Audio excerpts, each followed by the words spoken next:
Hoy con nuestra invitada del día vamos a hablar de la reunión entre el presidente Donald Trump y el líder de facto de Siria, Ahmed al-Sharaa. Es una reunión que llega tras anunciar el martes Donald Trump que levantaría todas las sanciones contra Siria y en ella pidió también normalizar relaciones con Israel. Es la primera de líderes de ambos países en cerca de 25 años. Para analizar esta visita, hoy vamos a hablar con Susana Mangana, ella es analista política especializada en Oriente Medio. Susana, gracias por estar una vez más aquí en France 24. ¿Supone este encuentro la normalización definitiva del mandatario sirio, que recordemos viene de haber sido considerado un terrorista islamista?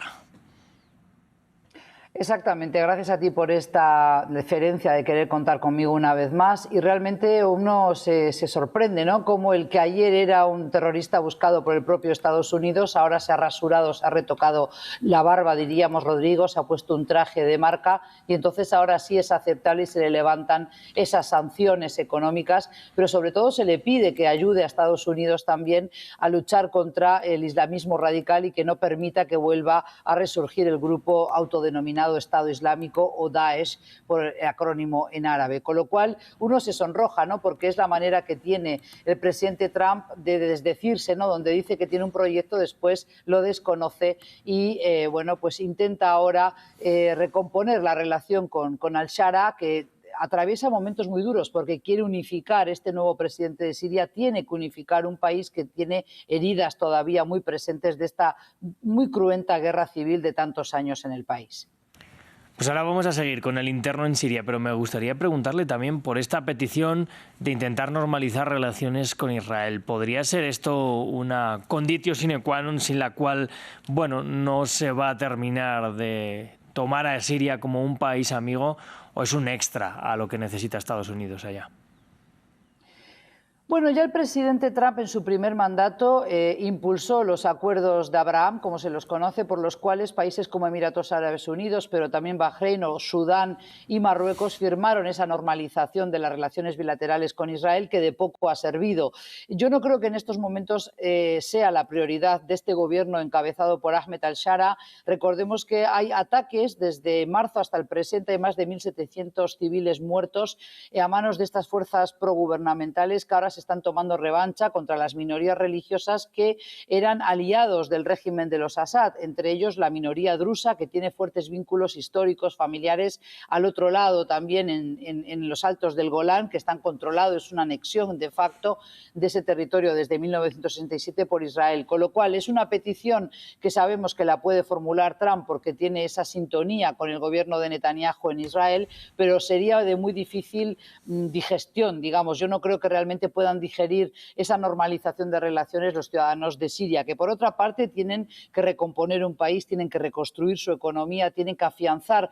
otras alianzas, primero, por ejemplo, con los países del Golfo, los que está visitando el propio presidente Trump, con lo cual necesitan seguir buscando financiación en países árabes, que son los que estarían en principio más dispuestos a financiar esa reconstrucción, pero también para hacer que vuelva al redil Siria, un país que sabemos que era como el último bastión del nacionalismo árabe, y ya sabemos cómo se las gastan países como Qatar o como por ejemplo Arabia Saudí, que tienen esa visión 2030, con lo cual nada les va a frenar en esta idea de seguir diversificando sus economías.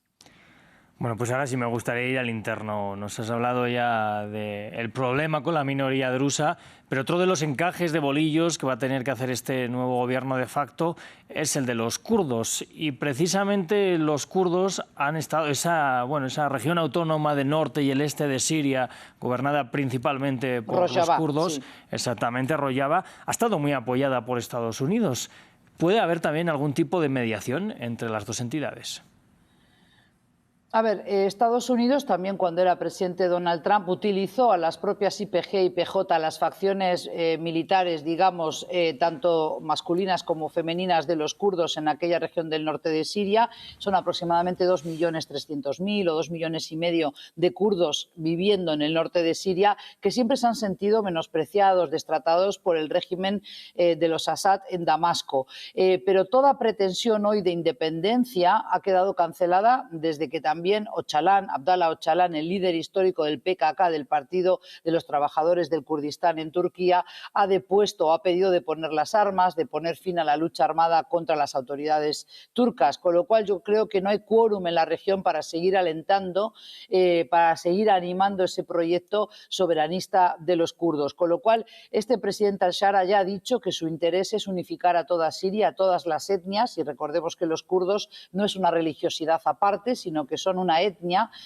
que es un pueblo originario de Oriente Medio. Si bien no todos son musulmanes, algunos practican el yazidismo, pero no se trata ahí de una religiosidad diferente, sino que son una etnia aparte. Pero estamos hablando también de asirios, de armenios, estamos hablando de ese puzzle étnico confesional que tiene Siria, como también lo tiene el Líbano. Y como decía yo antes, y para un poco redondear con tus preguntas, yo creo que hoy Siria atraviesa otras urgencias que no es la normalización de relaciones con un Israel que está siendo muy cuestionado, no lo suficiente por los líderes políticos árabes y musulmanes, pero sí a pie de calle la gente no comprende cómo se está permitiendo la masacre de los palestinos y este vaciamiento de Gaza, lo que es una limpieza étnica, tal como lo dicen figuras clave como por ejemplo el ex secretario de Defensa y de Política Exterior de la Unión Europea, Josep Borrell. Que ha elevado el tono cuando ha salido de ese puesto. Por cierto, Josep Borrell... Todo hay que decirlo, exactamente. Quiero ir a Turquía precisamente porque nos dice que no ve que sea una prioridad para Siria la normalización de relaciones con Israel, pero sí lo podría ser Turquía porque parece que Erdogan ha sido una de las personas que ha facilitado también este levantamiento de sanciones, después también del acuerdo con el PKK que podría estar sacando Erdogan en estos momentos en Siria.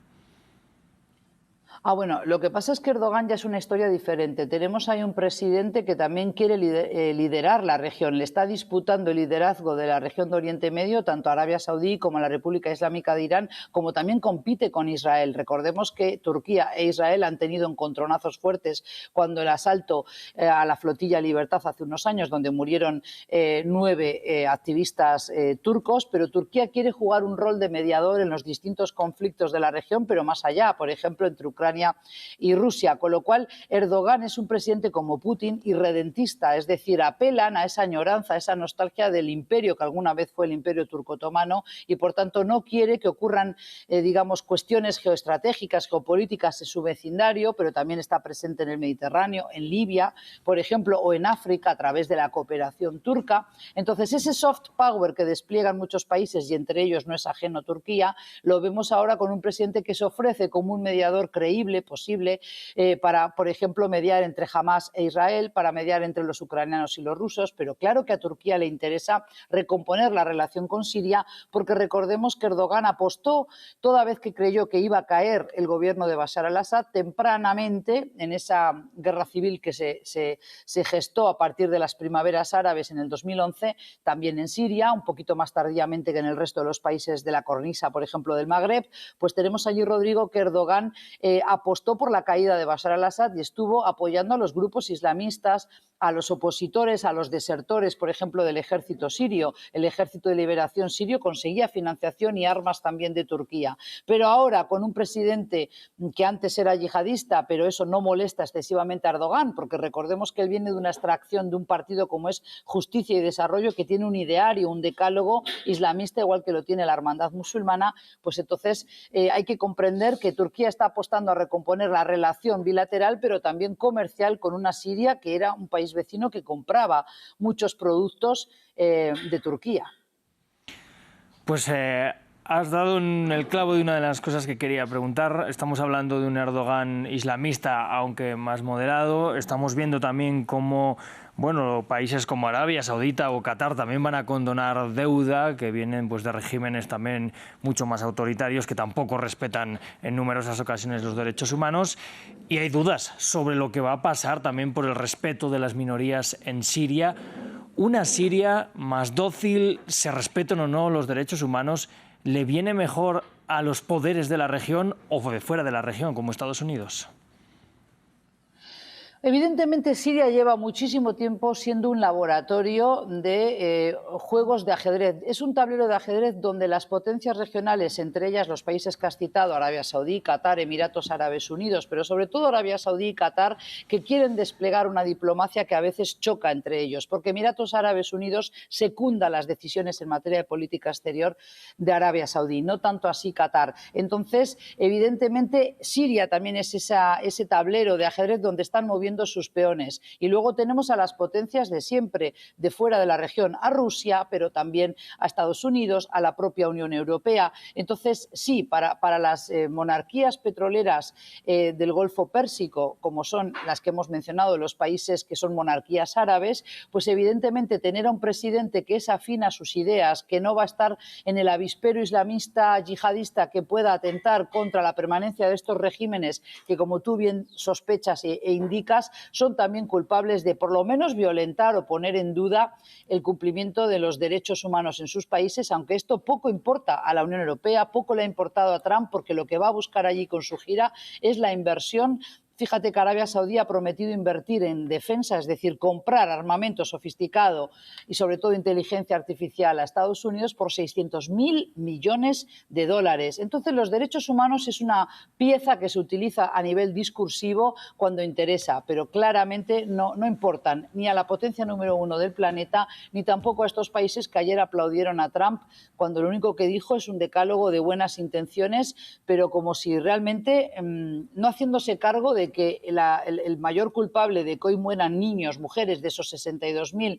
palestinos asesinados en Gaza, la tiene su socio en la región, que es Israel. Seguir echándole la culpa solamente a Hamás de la suerte del pueblo palestino es una falacia y es realmente injusto, indigno que tengamos que seguir escuchando este tipo de narrativa falaz.